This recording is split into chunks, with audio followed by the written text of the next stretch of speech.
Bueno, muy buenos días para todos. Es una alegría increíble tener nuevamente la oportunidad de compartirles la tremenda enseñanza de la palabra de Dios para este día tan especial. La palabra que estuve compartiendo el domingo anterior sigue siendo de gran bendición para tantas personas que me han escrito, que me han llamado y que me han hecho conocer lo que esa palabra produjo en sus corazones. Y yo sé que esta palabra va a continuar edificando, bendiciendo y preparándonos como nunca antes, no solo para lo que estamos viviendo, sino para lo que se viene.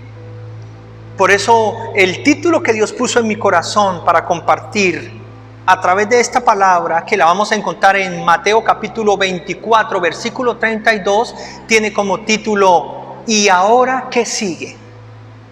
¿Y ahora qué sigue? Y quiero que vayamos precisamente allá, a Mateo 24, versículo 32. Ahí, si tienes la Biblia físicamente o digitalmente, la puedas buscar y puedas subrayar, puedas comprobar. Y dice en Mateo capítulo 24, verso 32: de la higuera aprendan la parábola. Cuando ya su rama está tierna y brotan las hojas, sabéis que el verano está cerca. Así también vosotros, cuando veáis todas estas cosas, conoced que está cerca las puertas. De cierto os digo que no pasará esta generación hasta que todo esto acontezca. El cielo y la tierra pasarán, pero mis palabras no pasarán. Y un pasaje paralelo a este es el que encontramos en Lucas capítulo 21, versículo 29. Porque es la misma enseñanza. Y dice la Biblia: también le refirió Jesús una parábola diciendo: mirad la higuera y todos los árboles, cuando ya brotan, viéndolo, sabéis por vosotros mismos que el verano está cerca. Así también vosotros, cuando veáis que suceden estas cosas, sabed que está cerca el reino de Dios. De cierto os digo que no pasará esta generación hasta que todo esto acontezca. El cielo y la tierra pasarán, pero mis palabras no pasarán. Qué tremendo es esto, porque con esta parábola, con esta enseñanza, el Señor quería responder precisamente una de las preguntas que los discípulos le habían hecho versículos anteriores. Más exactamente, Mateo capítulo 24, versículo 1. Al igual que en Lucas capítulo 21, los discípulos le dijeron: Señor, dinos cuándo serán las señales o el tiempo de tu venida. ¿Y cuáles serán las señales y el tiempo del fin del mundo? Dos cosas diferentes, dos cosas distintas. Si hubiera sido una sola, hubieran hecho una sola pregunta. Y si hubiera sido una sola, las respuestas del Señor, tanto en Mateo 24 como en Lucas capítulo 21, hubiera sido un solo listado, históricamente hablando. Pero al estudiar juiciosos y minuciosos Mateo 24 y Lucas capítulo 21, nos damos cuenta que hay señales para la venida y hay señales para el fin. Y muchas personas se confunden porque creen que todas hablan de una sola cosa. Pero es clara la palabra de Dios, que las preguntas fueron: ¿cuáles son las señales de tu venida? ¿Y cuáles serán las señales del fin del mundo? Entonces, ¿y ahora qué sigue? Que es el título de esta enseñanza, nos va a dar demasiada claridad de poder entender qué tiempos estamos viviendo bíblicamente y qué vienen bíblicamente. ¿Cómo estar mejor preparados como iglesia? ¿Cómo poder, a través del mensaje, preparar a aquellos que no conocen a Dios, al mundo? Entonces, ¿preparados? ¿Listos? Yo estoy feliz de poder compartir esta enseñanza tan maravillosa. Lo primero que vamos a tener que aclarar es ¿qué es la higuera?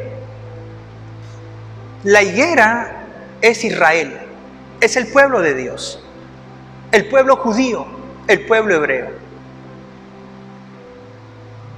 Y Jesús dijo, cuando a la generación que le toque ver cómo Israel florece, sepa esa generación que no solamente vengo por segunda vez, sino que estaré a las puertas. A las puertas. Es muy diferente. Porque los apóstoles predicaron, enseñaron y llenaron el mundo de ese entonces con esa maravillosa enseñanza. Jesús viene por segunda vez. Lo hicieron apasionados, lo hicieron preparados y dieron su vida por esto. Y era el mensaje que más vidas tocaba. Nos vamos a encontrar con Él. Vamos a volvernos a reunir con Él. Y vamos a estar para siempre con Él. Es un mensaje que no ha pasado de moda. Es más vigente hoy que nunca. Es más real hoy que jamás. Y hoy vamos a descubrir cuál es esa generación. ¿Seremos nosotros la generación que vio florecer esa higuera que representa a Israel? Y de esa manera saber cuán cerca estamos de ese acontecimiento tan maravilloso del cual se ha hablado como el rapto de la iglesia, la segunda venida del Señor Jesucristo, donde viene hasta las nubes y en un abrir y cerrar de ojos levanta, empezando por aquellos que murieron en Él, pero los que estén vivos en un abrir y cerrar de ojos, en una transformación para encontrarnos con Él en las nubes e irnos al reino de los cielos con Él y prepararnos para otros acontecimientos de los cuales hablaré en otras oportunidades. ¿Seremos nosotros esa generación o no lo somos? Y si lo somos, ¿cuán cerca estamos?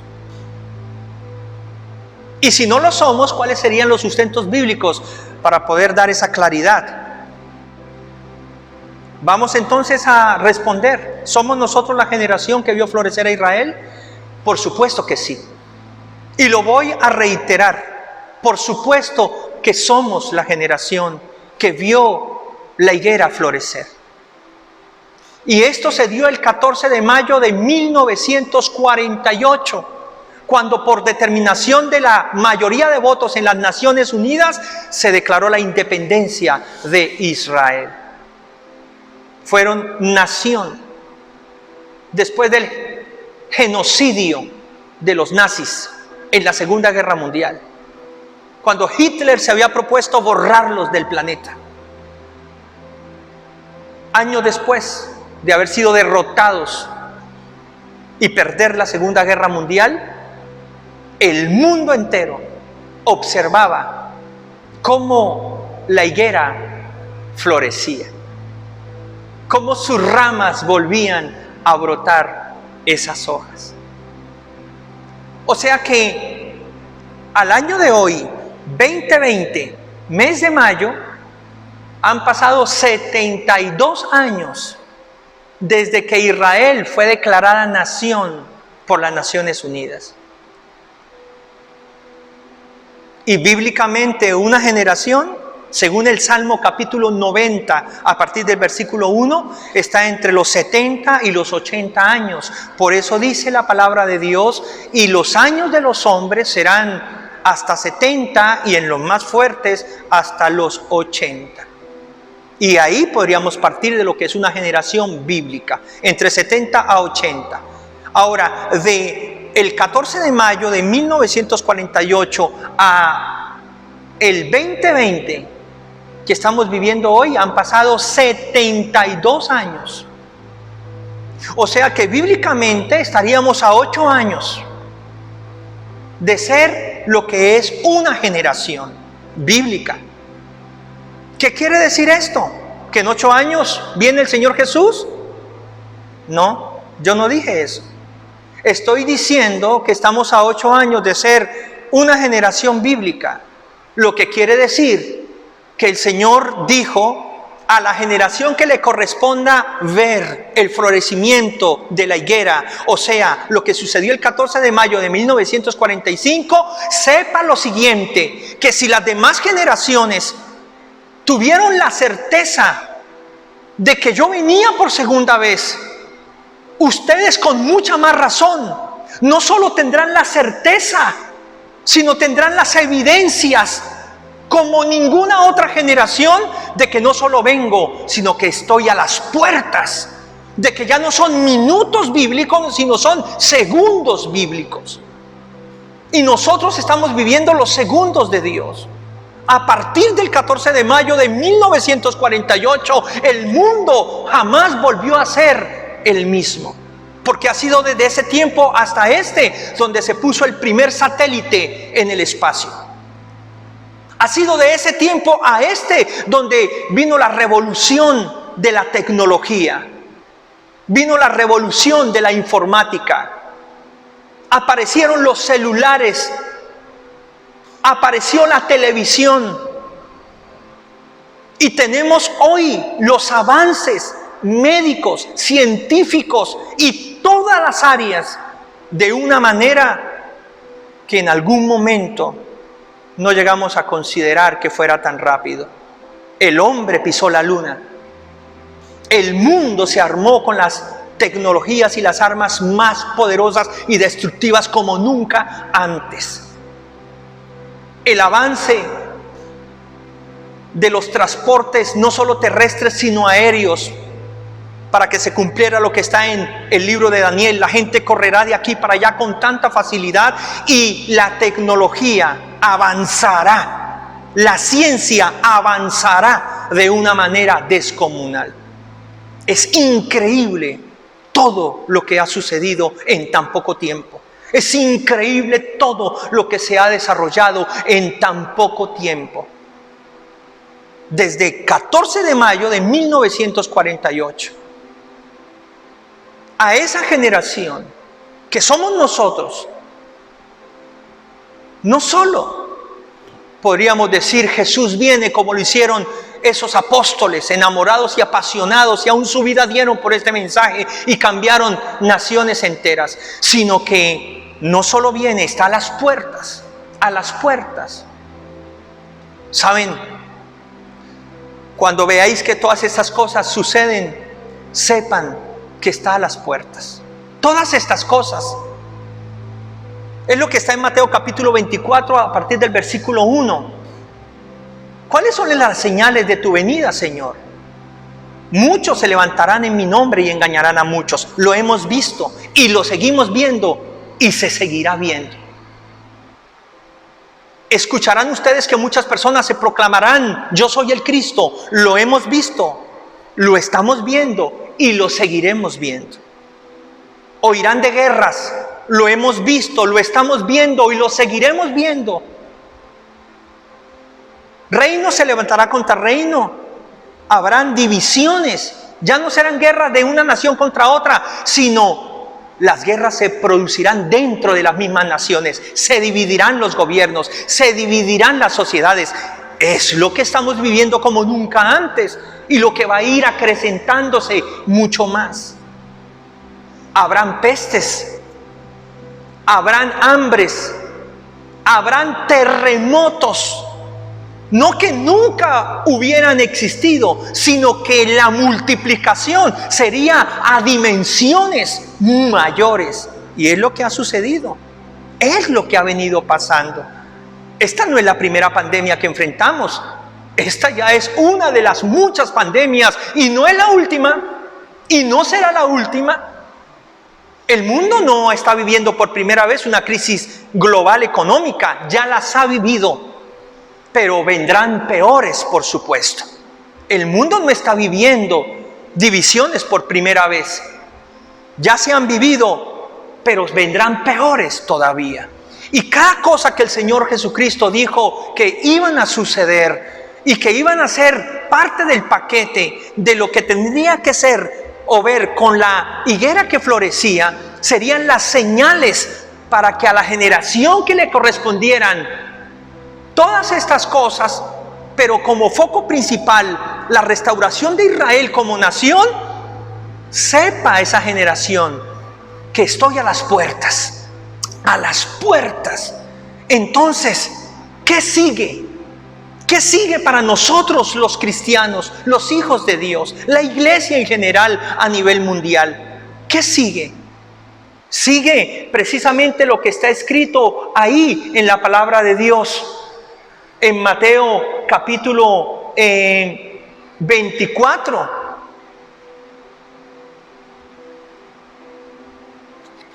Santificarnos como nunca. Perfeccionarnos como nunca. En la obediencia a la palabra de Dios. En el amor a la presencia de Dios. Por eso la Biblia dice: el que sea santo, santifíquese. Y aquel que sea inmundo, pues siga haciendo lo malo. Pero a ti y a mí nos corresponde santificarnos como nunca antes. Como nunca antes. Porque si se santificaron los que sabían que Jesús venía sin tener el cumplimiento de estas señales, ¿cuánto más nosotros que seguimos predicando y enseñando que Jesús viene, sino que tenemos el cumplimiento de todas estas profecías, de todas estas señales? Santificarnos. Limpiar nuestro corazón. Si hay que pedir perdón, hacerlo ya mismo. Volvernos a Dios de corazón. Dejar aquellas cosas que no nos sirven a un lado y buscar cada día un corazón conforme a su voluntad, a su palabra. Sacar de nosotros todo enojo, toda ira, sacar de nosotros todo resentimiento, sacar de nosotros todo aquello que daña y corrompe nuestro corazón. Sacar de nosotros todo aquello que no nos ayuda a ser precisamente esas personas conforme al corazón de Dios, tal como lo dice la palabra. Entonces, ¿qué nos corresponde a nosotros? ¿Qué sigue para nosotros? Santificarnos como nunca delante del Señor. Estar a cuentas con el Señor. Limpiarnos. Sacar todas las cosas que no nos sirven. Siempre hay cosas cuando uno busca, escarba, como dicen por ahí, y encuentra que no sirven. Hay que sacarlas. Y hay que estar delante del Señor limpios a través de su sangre. A cuentas claras con Dios, día a día con el Señor. Ahora, ¿qué más sigue para nosotros como iglesia? Predicar el Evangelio como nunca antes, dándole esperanza a las personas de que solo a través de Jesús pueden encontrar lo que el mundo jamás les podrá dar, lo que el dinero jamás les podrá dar, lo que los placeres temporales jamás les podrán dar, pero recalcar y reforzar acerca de que Jesús viene por segunda vez y de que viene a recoger a los que han creído y han esperado en Él. Como nunca antes estamos a las puertas. No podemos decir un día con exactitud, ni un año con exactitud, porque solo el Padre lo sabe, dice la palabra de Dios. El que se atreva a decir que Jesús viene a tal hora, tal día y tal año, es un mentiroso según la palabra de Dios. Pero nosotros, como ninguna otra generación, a pesar de no saber el día exacto ni la hora exacta, a través de las señales cumplidas de lo que acabé de hablar y más de la higuera que floreció, podemos saber que está a las puertas. O sea, si estaba cerca para otros, para nosotros está delante de nuestros ojos, delante de nuestras narices. Y esa es la fe que nos debe mantener, esa es la fe que nos debe sostener, esa es la fe que nos debe llevar a avanzar como nunca antes, adelante, esperando lo más glorioso, el acontecimiento más maravilloso, la esperanza más grande que pueda tener un ser humano y más los cristianos, la venida, la segunda venida de nuestro Señor Jesucristo. Él viene por nosotros para estar con Él. Habrán otros acontecimientos de los cuales hablaré en otras enseñanzas. ¿De qué sigue después de que nos vayamos con Él? Por ahora, ¿qué sigue después de todo esto que ha sucedido? ¿Qué sigue después de lo que pasó con Israel? ¿Qué sigue después del cumplimiento de todo lo que dice Mateo capítulo 24, versículo 1? ¿Qué sigue? ¿Qué sigue para nosotros? Estar más preparados que nunca. Estar más atentos, más alertas que nunca. Ahora, ¿qué más sigue para nosotros? Santificarnos, hablar, predicar, enseñar como nunca antes, para que este evangelio llegue a todas las naciones de la tierra y no haya una sola persona que no sepa cuán grande es el amor de Dios, que no sepa que no hay pecado que no pueda ser perdonado por esa sangre que fue derramada en la cruz del Calvario, y que no haya una sola persona que no sepa que Jesús viene por segunda vez. Y están todas las señales, están todas las profecías, están todas las evidencias. ¿Y qué más sigue para nosotros como iglesia? Prepararnos como nunca antes, para que no haya forma o medio a través del cual no podamos nosotros mostrar a Jesús a cada persona. Pero ¿sabe algo? Dentro de lo que sigue para nosotros, nuestras familias. Es tan importante que como nunca antes restauremos nuestras familias. Restauremos la relación entre pareja, con los hijos y con nuestros familiares. Porque Jesús viene por familias. Tú debes entender que Jesús no viene por ti solo, viene por ti y por tu familia. Siempre ha sido la familia el núcleo más importante para el Señor, la institución más importante y la primera que se formó antes que cualquier otra institución, antes que la institución política y antes que la institución religiosa. La familia, la primera institución, la más importante de todas. Por eso es importante estar bien con los hijos, bien con el cónyuge, bien con los familiares. Si hay que pedir perdón, se pide. Si hay que perdonar, se perdona. Si hay que trabajar por alguien, es por los nuestros, por aquellas personas que hacen parte de nuestra casa. Porque no podemos ser más bondadosos con gente que no conocemos y dejar a un lado la gente que conocemos. No podemos ser más misericordiosos con los que están lejos y no con los que están cerca. ¿Ya quedó claro? Que como iglesia y como cristianos, después precisamente de ese florecer de esa higuera y del cumplimiento de todas estas señales, lo que sigue para nosotros, como nunca antes, es precisamente eso: la santificación, la predicación del evangelio, el cuidado de nuestras familias y la preparación como personas en cada área en la que seamos mejores y estemos en mejores condiciones para hacer frente a lo que se viene. Pero ahora entrando al otro punto, ¿y qué se viene? ¿Y ahora qué? ¿Y qué viene para el mundo en general, para la sociedad en general, para las naciones, para los gobiernos, para los pueblos? En Lucas capítulo 21, versículo 34 en adelante, la Biblia nos enseña a nosotros lo siguiente. Nos dice la palabra de Dios: mirad también por vosotros mismos que vuestros corazones no se carguen de glotonería ni embriaguez y de los afanes de esta vida. Y venga de repente sobre vosotros aquel día, porque como un lazo vendrá sobre todos los que habitan la faz de la tierra. Velen pues en todo tiempo y oren para que sean tenidos por dignos de escapar de todas estas cosas que vendrán y de estar de pie delante del Hijo del Hombre. Entonces noten ustedes que en cuanto al mundo y a las naciones, en cuanto a los gobiernos, en cuanto a la sociedad en general, vienen cosas peores, vienen cosas más difíciles, vienen cosas que la palabra de Dios dice: vivan de una manera y oren de una manera en la que ustedes sean tenidos por dignos de escapar de las cosas que vendrán, porque son cosas que realmente no se le desean a nadie.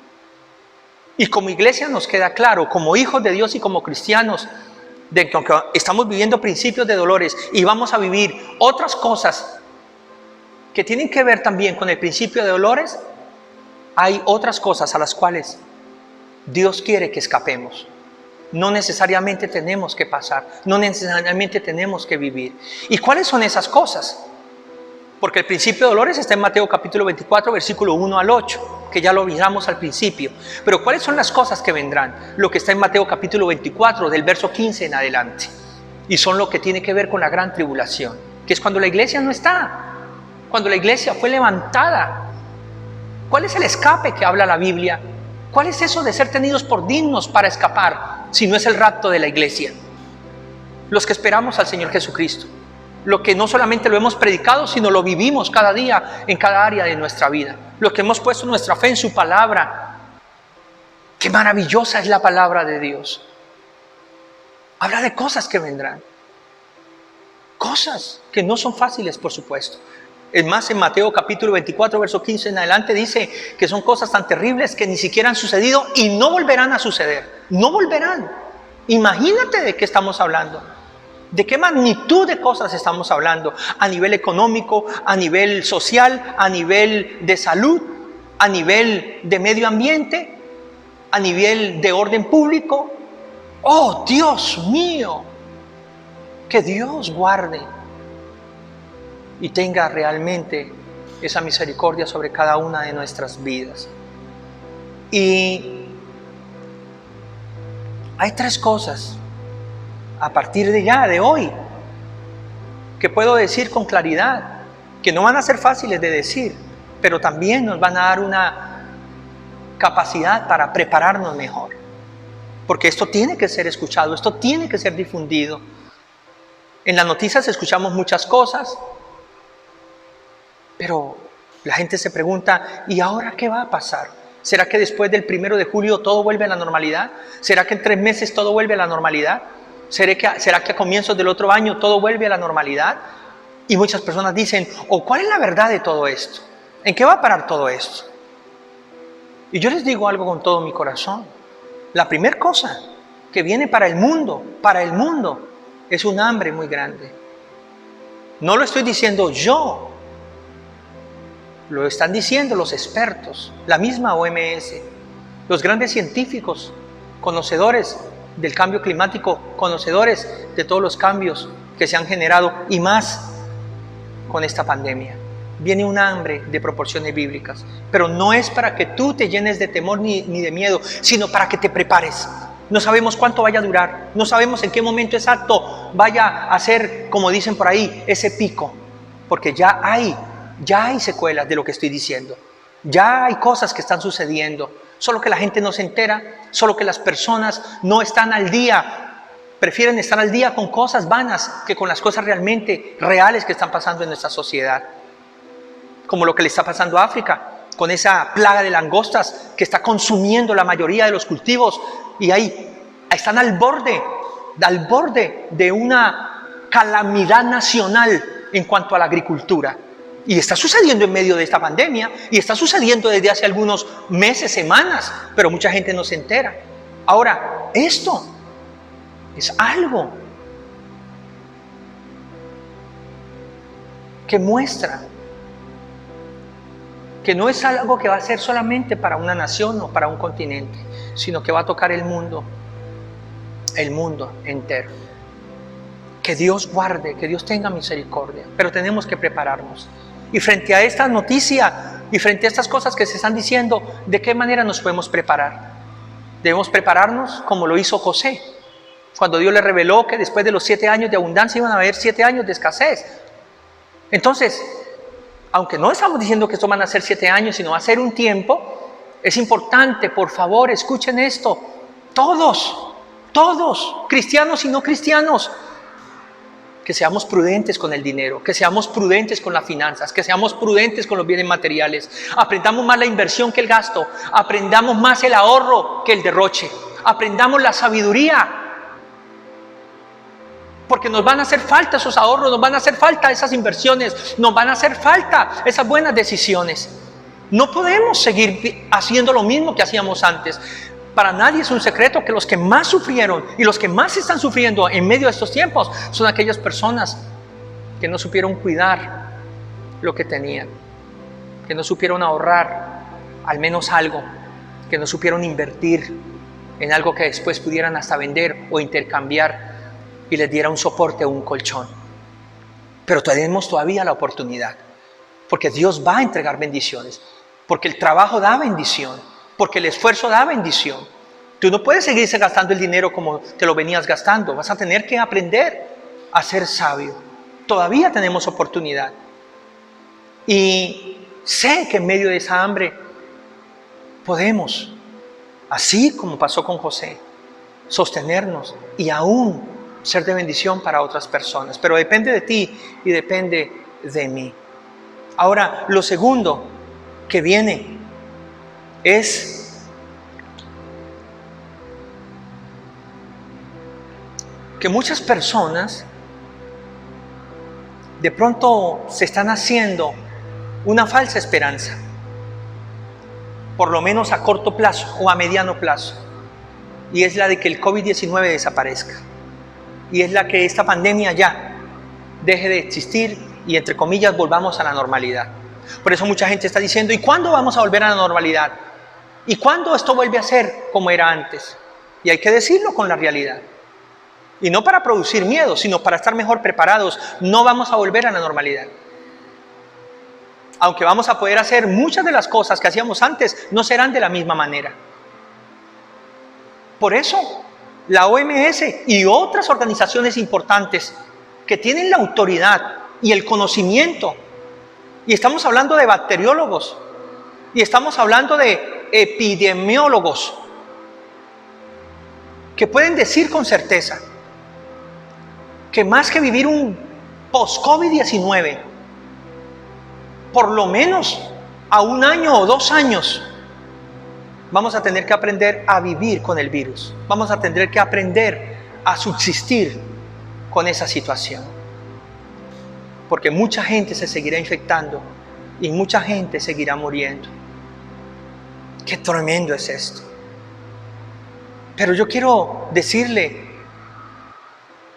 a la iglesia que no tenemos que tener temor, pero tenemos que prepararnos, porque en medidas vamos a tener que sabernos cuidar, por supuesto.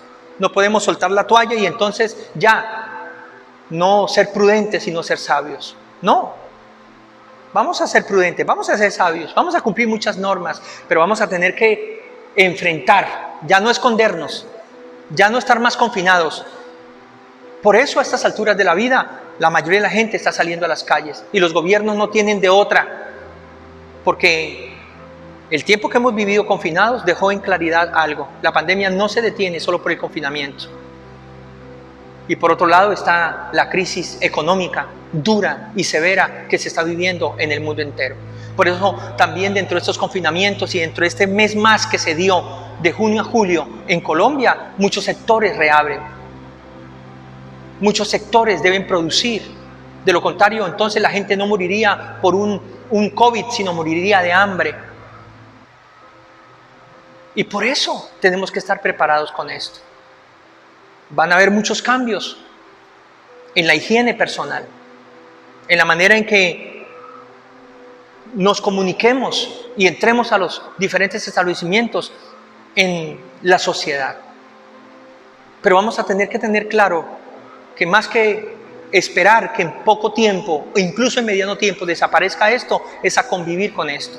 Pero la palabra de Dios es clara con el Salmo 91 y el Salmo 23.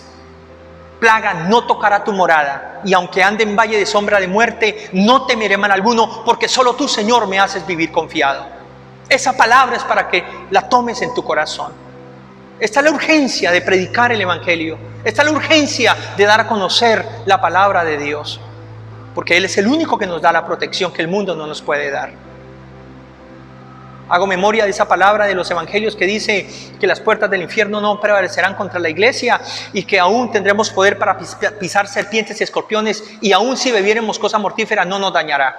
Tiene que ver con esto también. Y Dios nos recuerda, hay protección sobre ustedes, va a haber protección, hay protección, va a haber protección.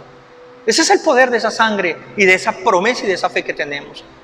Y aún en medio de cualquier enfermedad hay sanidad, porque Él llevó nuestras enfermedades y nuestros dolores. Por su llaga hemos sido curados. Es un tiempo donde la palabra tenemos que apropiarnos con todo el corazón como nunca antes. Y el mundo tiene que prepararse. La sociedad tiene que prepararse. Ahora, en tercer lugar,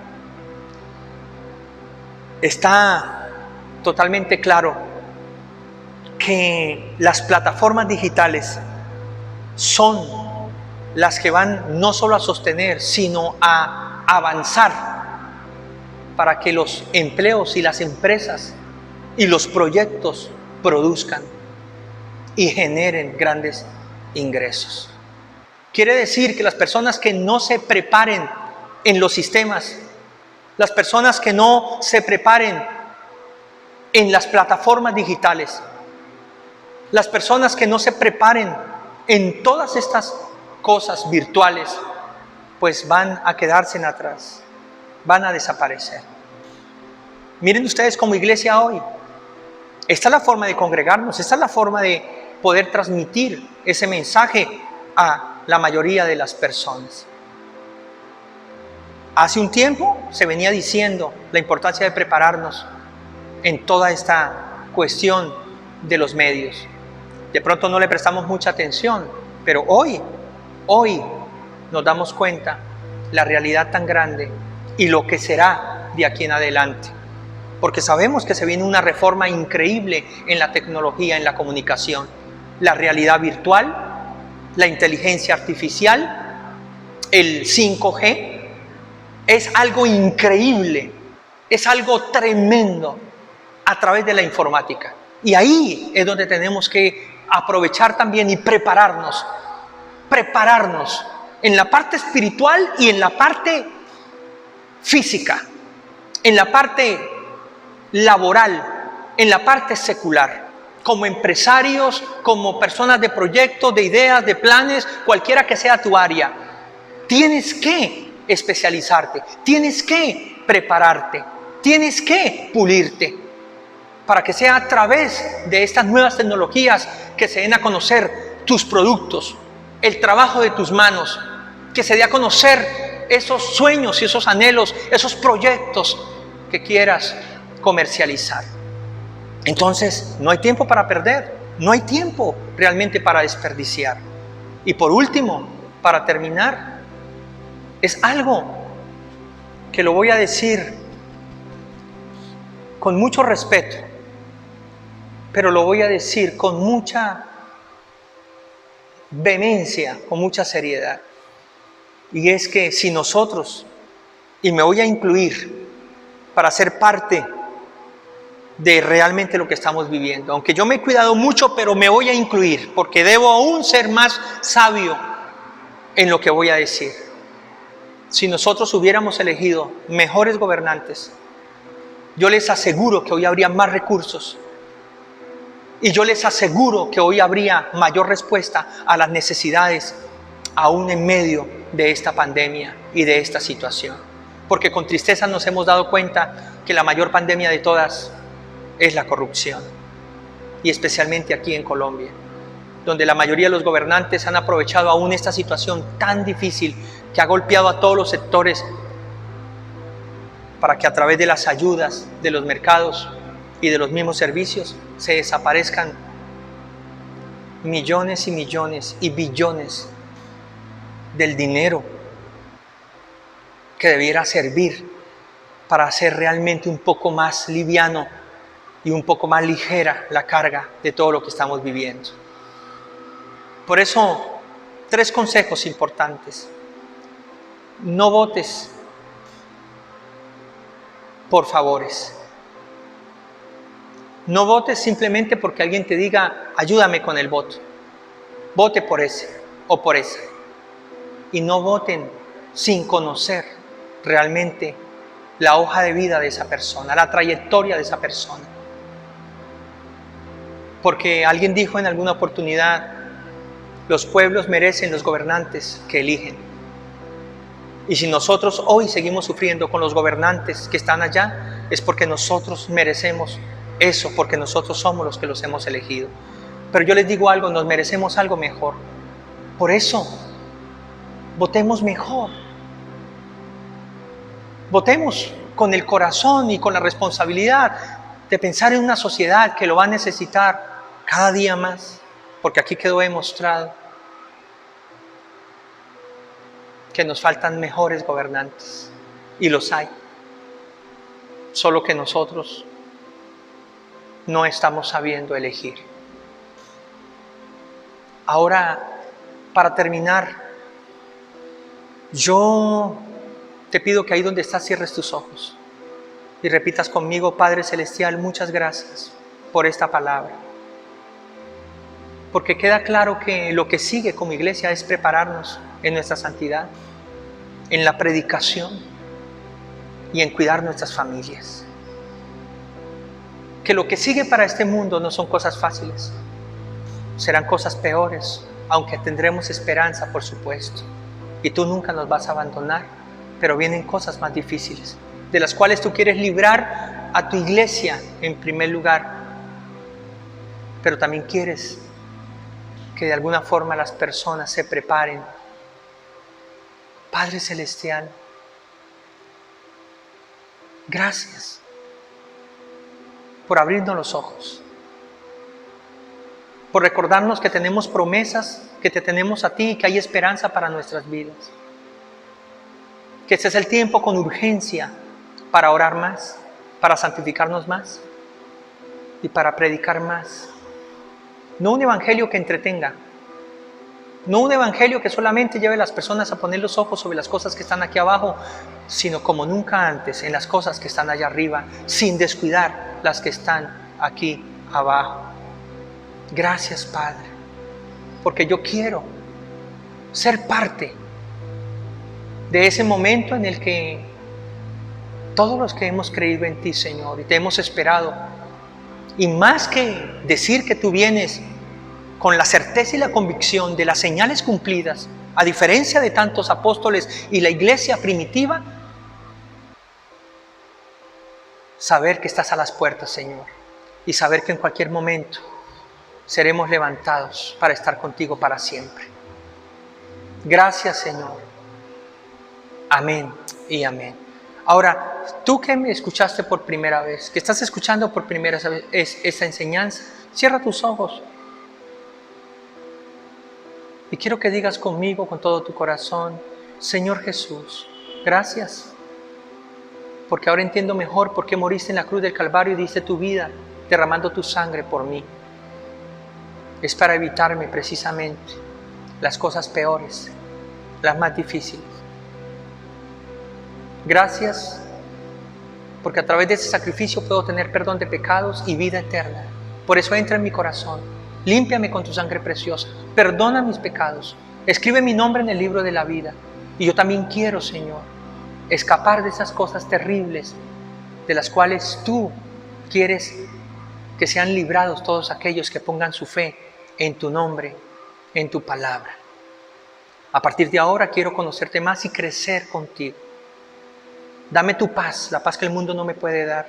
Y quiero esa sabiduría, esa prudencia para prepararme mejor en todos los campos de aquí en adelante. En el nombre de Jesús, amén y amén. Que Dios continúe bendiciendo sus vidas. Y recuerda, ¿y ahora qué sigue? No sigue más que prepararnos y estar mejor preparados para las cosas que van a seguir sucediendo. Dios les bendiga y Dios les guarde.